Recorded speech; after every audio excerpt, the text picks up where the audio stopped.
முழு எபிசோட்களையும் இலவசமாக ஜீ5ல பாருங்க. இப்பவே ஆப்பை டவுன்லோட் பண்ணுங்க. நீ பிறந்ததுல இருந்தே உனக்கு கஷ்டம்தான். உங்க வீட்லயும் கஷ்டப்பட்ட, இங்கேயும் கஷ்டப்படுற, இதுக்கு மேலேயும் கஷ்டப்படத்தான் போற. அம்மா அதெல்லாம் பயப்படாத, நான் இருக்கேன்.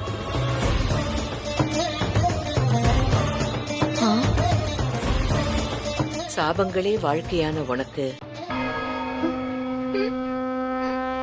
நான் உனக்கு 3 மந்திரங்களை சொல்லித்தரேன். அதை உபயோகிச்சு உன் கஷ்டம் எல்லாத்தையும் தீர்த்துக்க.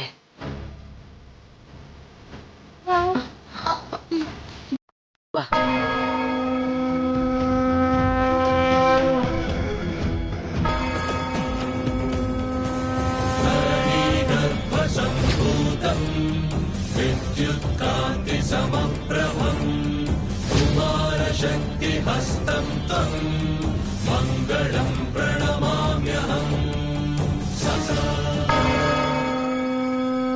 முழு எபிசோட்களையும் இலவசமாக ஜீ5ல பாருங்க. இப்பவே ஆப்பை டவுன்லோட் பண்ணுங்க.